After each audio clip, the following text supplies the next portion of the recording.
फितरत होती है। इंसान नहीं, हैवान है आप। और तू कौन है? जिस बाप ने पूरी जिंदगी तेरी इतनी चिंता की, उसे तूने अकेला छोड़ दिया। बाईपास सर्जरी अभी नहीं की तो आपके पिताजी नहीं बचेंगे। इसमें आपके साइन चाहिए। ध्यान से पढ़िए डॉक्टर, इसमें लिखा है कि करीबी रिश्तेदार, तो मेरा इनसे कोई भी रिश्ता नहीं है दूर दूर तक। अब ये मरे जिए मुझे फर्क नहीं पड़ता। ऊपर सब कुछ देख रहा है बाबू। अब तो सारी दुनिया देखेगी मिसेस तृप्ति बंसल को करोड़ों की मालकिन बनते हुए। टाइम वेस्ट मत करो, बी अ गुड बॉय।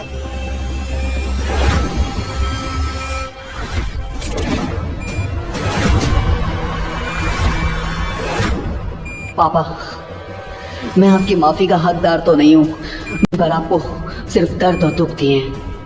और अगर भगवान ने एक बार और मौका दिया आपका बेटा बनने का, तो सिर्फ आपका बेटा नहीं, आपका गुरूर बनकर आऊंगा।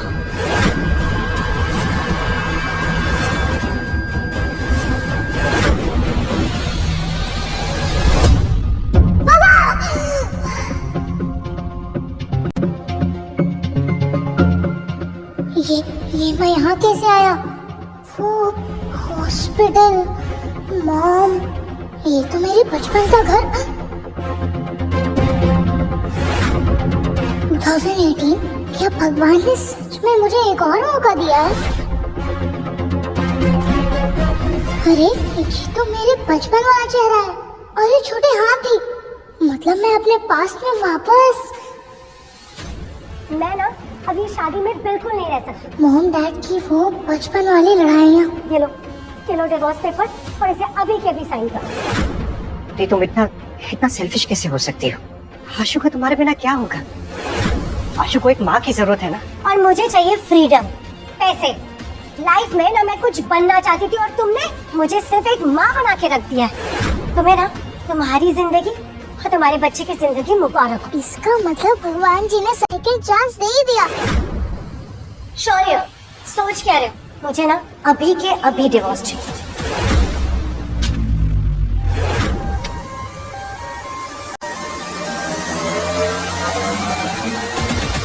आशु, लो, हो गया डिवोर्स। ना पापा को तुम्हारी जरूरत है और ना ही मुझे।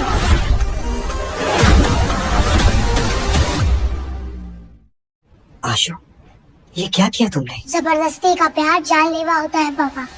आशु, करण अंकल है ना, वो खानदानी रईस है। उनसे मैं जब शादी करूंगी ना, तो मेरे सारे शौक पूरे होंगे। कोई बात नहीं, जाओ, मैं अपने पापा के लिए नई वाइफ और मैं अपने लिए मम्मी नंबर 2 ढूंढ लूंगा, तो तुमसे लाख गुना सुंदर और अच्छी होगी। अब तुम दोनों पाप और बेटे सड़ो इस कूड़ेदान में।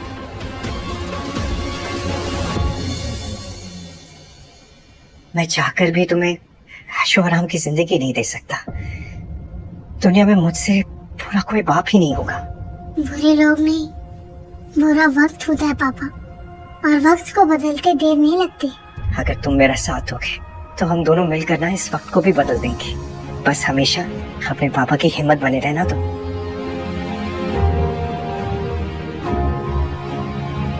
आशु, कल से तुम्हारा स्कूल शुरू होने वाला है ना, तो तुम्हारी नई किताबों और तुम्हारी यूनिफॉर्म के लिए बस इतने ही पैसे हैं पापा के पास। बहुत है पापा।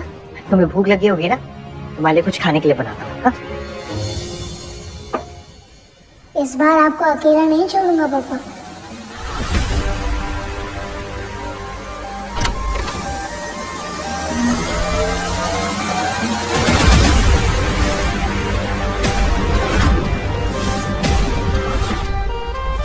अरे ये किसका बच्चा है? चाय वाला होगा। क्या छोड़ू, लो कड़क चाय लेके आ। कड़क चाय नहीं, कड़क नोटों का सौदा करने आया। बॉम्बे स्टॉक एक्सचेंज करेगा मेरे पापा का नसीब चेंज।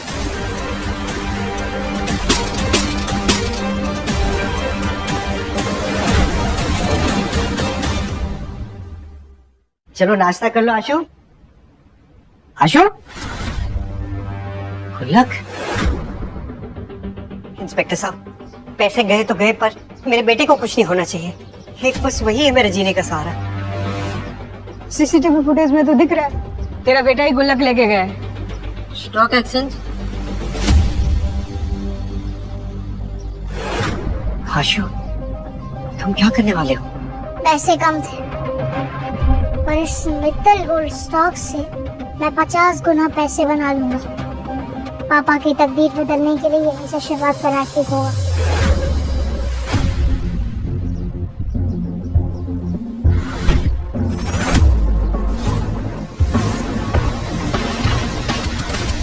आज का स्टॉक मार्केट तो डूब रहा है।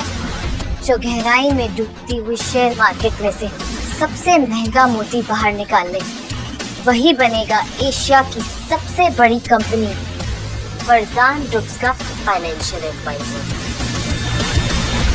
बच्चे शेयर तुमने खरीदे हैं? मित्तल गोल्ड्स का प्राइस गिरने वाला है। बेटर है कि तुम ये स्टॉक वापस कर दो और अपने घर चले जाओ। आपको कुछ नहीं पता। एक सीक्रेट बताओ। अगले आधे घंटे में रशिया यूक्रेन पर बड़ा हमला करने वाला है और अगले 10 दिन में फॉरेन ग्रुप स्टॉक्स 50 गुना तक बढ़ेंगे। बहुत ही अच्छी कहानी है। एक सजेशन दो। मुफ्त की सलाह ना मैं देता हूँ और ना ही लेता हूँ। जुबान संभाल कर बच्चे। तुम वरदान ग्रुप की सीईओ, की फाइनेंशियल जीनियस मिस काव्या वर्धान से बात कर रहे हो। ये तो काव्या वर्धान है। उनकी किसी गलत आदमी से शादी हो गई थी और डिप्रेशन के चलते उन्होंने सुसाइड कर लिया था। बेटा गोल्ड प्राइस कभी इतने नहीं बढ़ते हैं। इंटरनेशनल अलायंस सब संभाल लेंगे और किसी भी टाइप की कोई जंग नहीं होने वाली है। ये लड़की सुंदर भी है, शरीफ भी है। क्यों ना एक तीर से 2 निशाने लगाऊं? पापा की जिंदगी बन जाएगी और इनकी भी बच जाएगी। हेलो, कहाँ खो गए? तुमसे बात कर रही हूँ मैं। हाँ, एक शर्त लगाएंगे। कैसी शर्त? अगर अगले 20 मिनट में स्टॉक कम हो गए तो मैं कभी अपने पापा के पैसे स्टॉक में नहीं लगाऊंगा और आपसे माफी भी मांग लूंगा। और अगर स्टॉक बढ़ा तो आप मेरी हर बात मानेंगे और मेरे पापा से शादी करके मेरी मम्मी नंबर 2 बनेगी। ये मेरी तरफ से शगुन है। दीपक की समझे?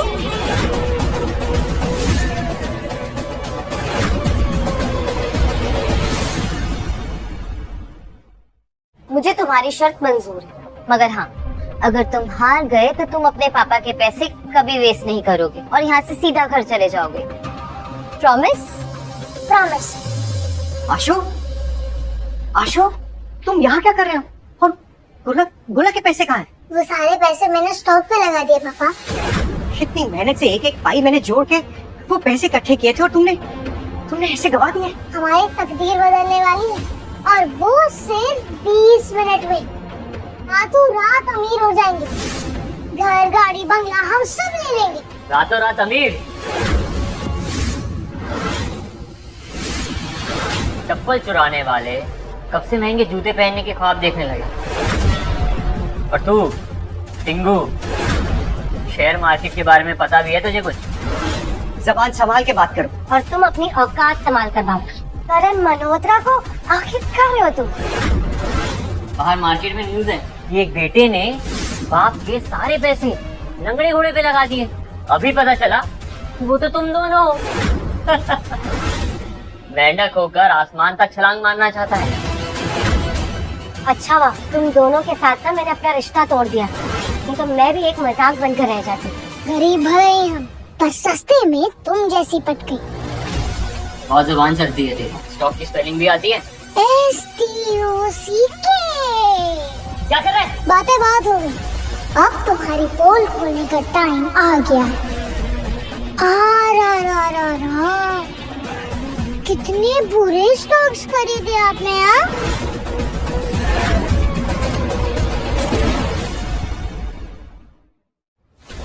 सुने टिंगू, सिर्फ पैसे लगाना शेयर मार्केट नहीं है। घोड़े पे दाव लगाने से ज्यादा इम्पोर्टेंट है उस खेल की समझ होना। असली खेल वही है, समझा? और वो देख, तेरा स्टॉक तो नीचे ही गिरता जा रहा है। और वैसे भी गंदी नाली के कीड़े ना समुद्र के रास्ते नहीं ढूंढते, वो गली के गटर में ही रहते हैं। शौर्य, मेरी मानो ना तो तुम इसे किसी सिग्नल पे बैठा दो और तुम भी आजाद हो जाओ। बस 10 मिनट नहीं 5 मिनट और फिर देखते हैं स्टॉक बढ़ेगा और तुम सब हमारे पैरों में गिर जाओगे। ऐसा तो ठीक है, एक शर्त लगाते हैं। नहीं आशु, कोई शर्त लगाने की जरूरत नहीं। चलो हम यहाँ से चलते हैं। बेटा तुम्हारे पापा बिल्कुल ठीक कह रहे हैं, स्टॉक को भूल जाओ, पापा के साथ घर जाओ और अपनी पढ़ाई पे ध्यान दो। छोटे पैकेट में बड़ा धमाका हुआ, कुछ ही देर में पता चल जाएगा। आशु चलो। रुको पापा, अब तक बेटा सीखता था और बाप सिखाता था, आज से बेटा सिखाएगा और बाप सीखेगा।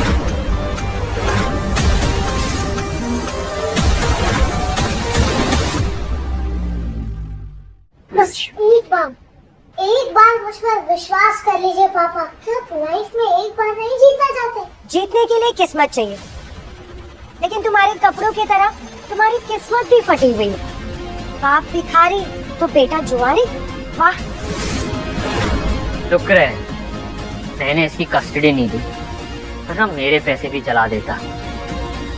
करण तुम ना जीनियस हो, जिसका असली रंग तुमने पहले ही देख लिया। और मैं तो हैरान हूँ कि मेरे कोख से ऐसा बच्चा पैदा हुआ है। तुम्हारी गलती नहीं है डार्लिंग, इस शौर्य के खून में ही गंदगी है। और एक भिखमंगे का बेटा तो द्वार ही निकलेगा ना। सही है, चुपचाप निकल जाए यहाँ से। हार जीत का तो पता नहीं आशु, पर आज किसी के दांत जरूर टूटेंगे। गार्ड्स, अरे हटो तुम। क्या बात है पापा?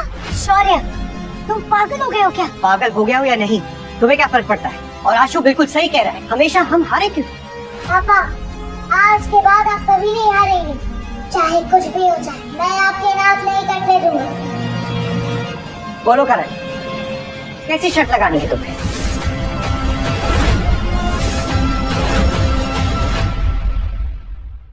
अगर अपने आप को शर्मिंदा करना ही है तो कर लो।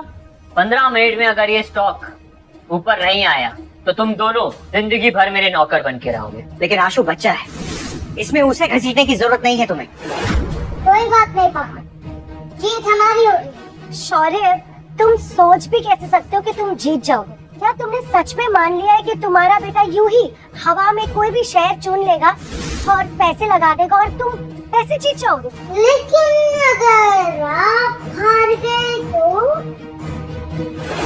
अगर हम हार गए तो यही सबके सामने घुटने टेक कर तुमसे माफी मांगेंगे और तुम दोनों के रास्ते में कभी नहीं आएंगे।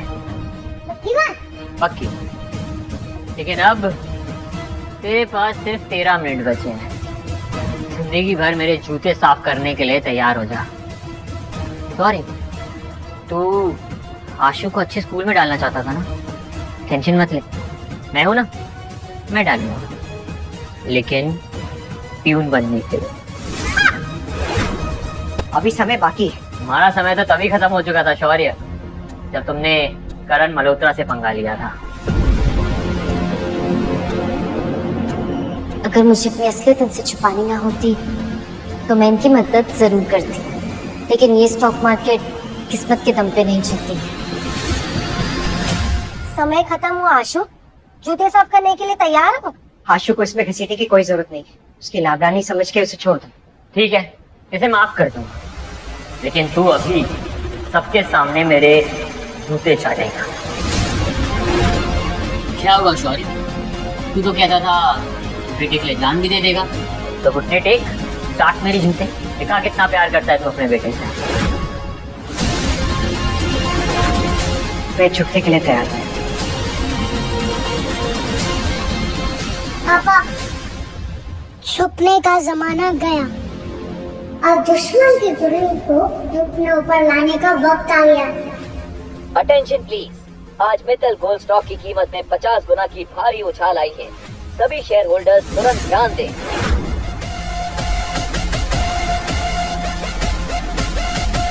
अचानक स्टॉक ऊपर कैसे जा रहा है? इम्पॉसिबल। पापा आज से आपको किसी के सामने झुकने की जरूरत नहीं है।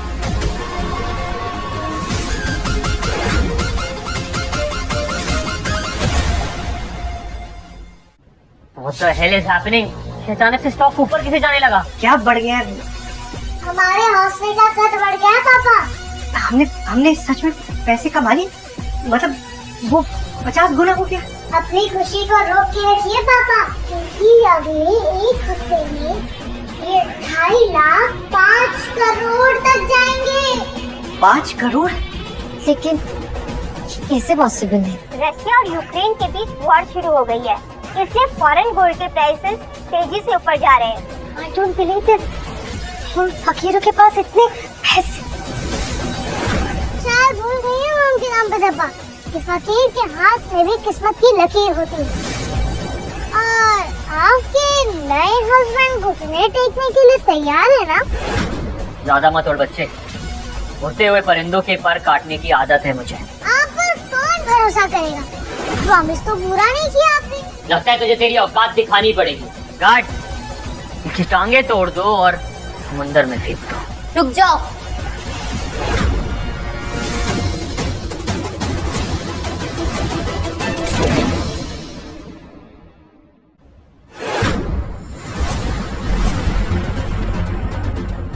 हाँ, अरे डेविड भाई, हाँ आप यहाँ कैसे?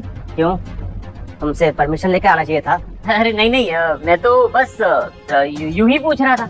हाँ, हम बस निकलने ही वाले थे। हम चलते हैं। चलो भाई। अंकल, अभी शर्त पूरी नहीं हुई है। ज्यादा जबान चल रही है तेरी, जबान निकाल लूंगा, समझा? अच्छा हुआ याद दिलाया छोटे उस्ताद, तुम दोनों ने कह ही दिया था कि हारोगे तो घुटने टेकोगे। तो हमसे गलती हो गई, हमें माफ कर दो। तुम्हारी गलती।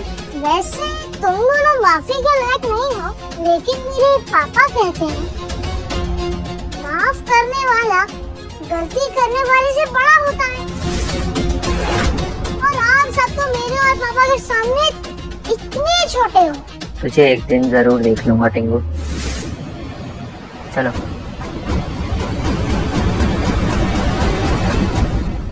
थैंक यू डेविड, तुम जा सकते हो। मैंने सुना था कि एक पल में किस्मत बदलती है, और आज देख भी लिया। I am impressed. जी, आपका बहुत बहुत शुक्रिया, आपने हमारी इतनी मदद की। थैंक यू से काम नहीं चलेगा। मैं वरदान ग्रुप्स में आपको फाइनेंशियल एक्सपर्ट की पोजीशन देना चाहती हूँ। कल आपको मेरे साथ इंटरनेशनल फाइनेंशियल समिट में चलना होगा, एक एक्सपर्ट बनके। जी, फाइनेंशियल समिट यानी उस खजाने की चाबी जिसने पहले जिंदगी में मेरी लाइफ बदल दी थी। इस बार ये खजाने की चाबी आपकी होगी पापा। ये है मिस काव्या वरदान, वरदान ग्रुप की सीईओ। वरदान ग्रुप? पापा, आप इन्हें सिर्फ काव्या बुला सकते हैं, वो भी पूरे हक से। क्या बात कर रहे हो तुम? अब माफ कीजिएगा, ये मजाक करने की आदत है इसकी। No issues. Ma'am, Rihan Singhania जाने माने फाइनेंशियल एक्सपर्ट है, और वो हमारे एडवाइजर बनने को भी तैयार है। हम सिंघानिया के साथ बिजनेस नहीं करेंगे, वो हमारा बिजनेस एंड एसेट्स हड़पना चाहते हैं। उनके साथ बिजनेस करना मतलब शेर के मुंह में हाथ डालना। Not possible. काव्या जी, मुझे ये फाइनेंशियल समिट इसके बारे में कुछ पता नहीं है, और इतनी बड़ी जिम्मेदारी तो मैं नहीं निभा पाऊंगा। Please mister Shaurya, don't be humble. मैंने अभी देखा कि यहाँ पे क्या हुआ, इसलिए प्लीज आप ये सब बहाने मत कीजिए। आप शायद मुझे गलत समझ रही हैं, ये तो बस ऐसे ही तुक्के में बच्चे ने कर दिया। इतना सब कुछ एक छोटा सा बच्चा कैसे सोच सकता है? मुझे पता है कि आप इसका क्रेडिट नहीं लेना चाहते, ये सब आप ही ने किया है। कल जहाँ फाइनेंशियल समिट में सब लोग अपनी किस्मत के भरोसे बेट लगाएंगे, हम लोग अपनी सोच और एक्सपीरियंस के भरोसे बेट लगाएंगे। देखिए मिस्टर शौर्य, आई अंडरस्टैंड कि आप रेगुलेटरी बोर्ड के सामने नहीं आना चाहते और किसी भी टाइप का एक्सटर्नल रिस्क नहीं लेना चाहते ताकि किसी को पता ना चले, इसलिए आप खुद पैसे नहीं लगाते, किसी से बोल के या फिर किसी से इन्वेस्ट करवाते।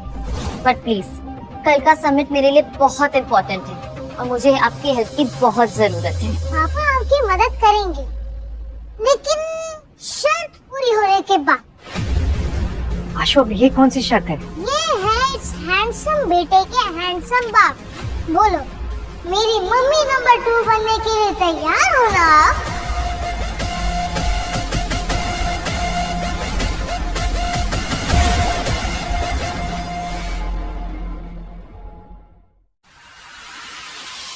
करण, कहीं हम गलत तो नहीं है? और वो आशु जीनियस। मोंटी, तुम भी ना कभी कभी वो गुदार मोहल्ले के लोगों की जैसे बातें करती है। देश विदेश के जाने माने बिजनेसमैन पहुंचे मुंबई। उस फाइनेंशियल समिट के लिए जो तय करेगा वर्धन ग्रुप का भविष्य। उनके गिरते हुए शेयर्स को देखकर लग रहा है आने वाला कल उनके लिए कंगाली का संदेश ला सकता है। हम लविंग इट, हम सो लविंग इट। ये वरदांस का प्लान था। नहीं, शौर्य और आशु वरदांस के साथ तो। अरे हम दोनों की ठेले लगाने की औकात नहीं है, वो क्या ज्वाइन करेंगे वरदांस को? ये सब एक गेम था, एक माहौल बनाना चाहते थे उन लोग। अभी मैं सोचूं उस भिखारी शौर्य को डेविड, उनका हेड सिक्योरिटी गार्ड बचाने क्यों आया? करण, that's why I love you. तुम ना यहाँ पे सबसे ज्यादा समझता। बहुत जल्दी तुम्हारा वो भिखारी एक्स हस्बैंड और उसका बेटा हमारे सामने नाक रगड़ते दिखेंगे, और ऐसा कि उनके लिए जमीन भी कम पड़ जाएगी। Let's go.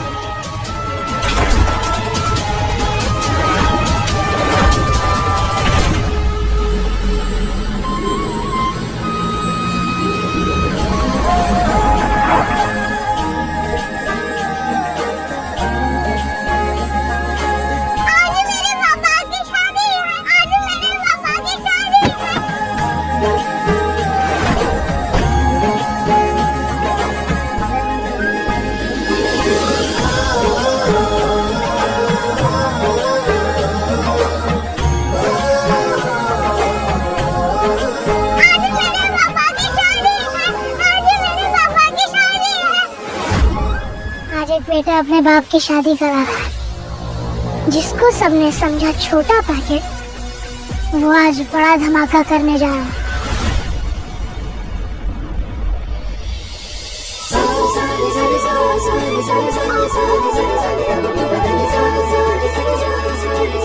शादी मुबारक मम्मी नंबर 2। थैंक यू बेटा, मैंने अपना वादा पूरा किया और आज आपको फाइनेंशियल समिट पर आकर अपना वादा पूरा करना है। सेव। पापा, मम्मी नंबर 2 कितनी स्मार्ट है और ब्यूटीफुल भी। लेकिन आज जब समिट में मैं कुछ बोल ही नहीं पाऊंगा तो नया नया जो ये रिश्ता जुड़ा है ना, ये भी वो तोड़ देगी। पापा, ये रिश्ता कभी नहीं टूटेगा, कभी नहीं।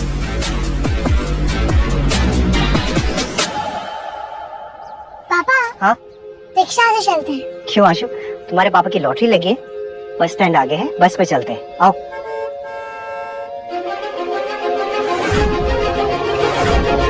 लग गए लॉटरी। लगता है आज आपका राजयोग शुरू हुआ।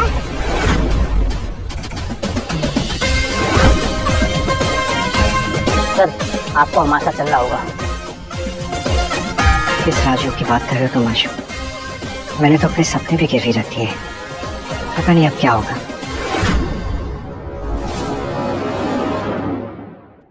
सर, गाड़ी बैठिए ना। काव्य मैडम ऑर्डर है, पहले शॉपिंग फिर फाइनल सबमिट। मैडम आपको वहीं मिलेंगी। 256 नंबर की बस आती होगी, बस हम उसमें चले जाएंगे, आप तकलीफ मत कीजिए।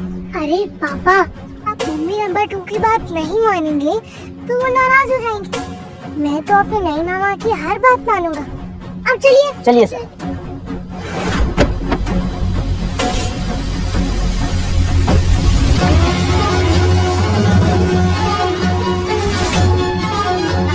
कैसी फीलिंग आ रही है?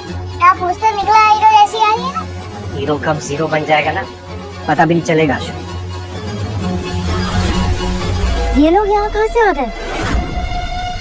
तुम भिखारियों की इतनी हिम्मत कि तुम लोग यहाँ आओ। यहाँ आना तुम दोनों को बहुत महंगा पड़ेगा।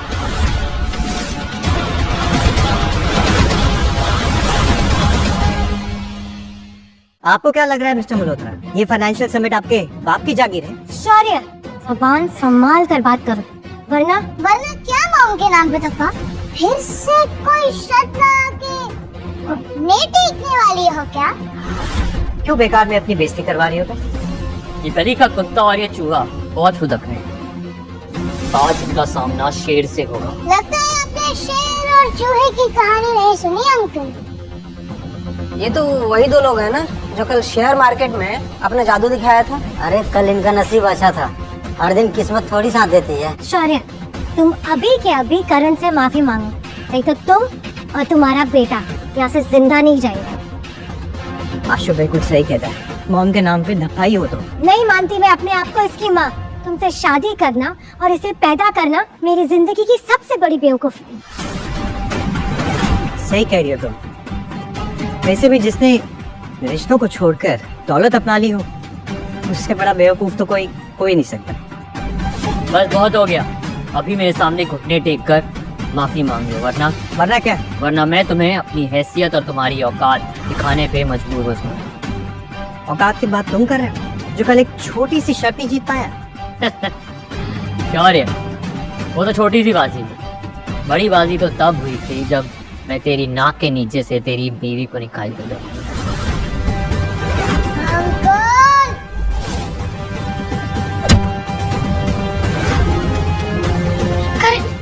तुम ठीक हो? मैं तुम्हें चैन से जीता तो दूर, चैन से हारने भी नहीं दूंगा।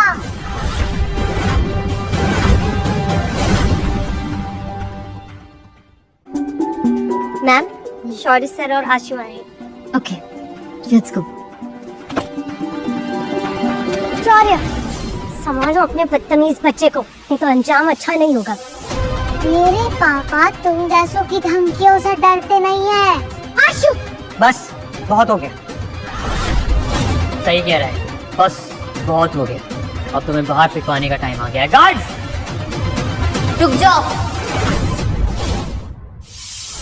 आखिर मैं भी तो देखूं कि किसमें इतनी हिम्मत होगी जो मेरे पति और बच्चे पे हाथ उठाना चाहते हैं।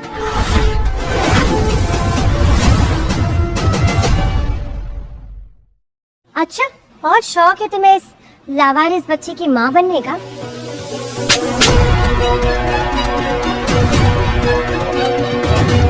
इस थप्पड़ को याद रखना। आज के बाद मेरे बेटे को लावारिस कहना तुम जैसी औरत को बहुत महंगा पड़ेगा।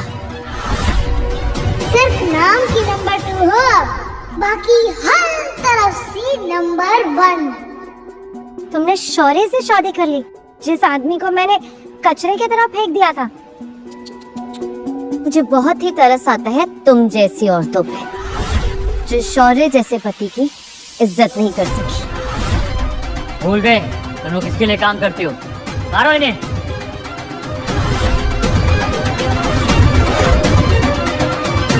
अब मैं समझी, तुमने शौर्य से शादी की क्योंकि तुम्हें लगा वो कोई स्टॉक गुरु है, पर तुम्हें ना बहुत जल्दी पता चल जाएगा कि ये आदमी एक अनपढ़ और गवार है, और तुम पता नहीं कहाँ फंस गई हो।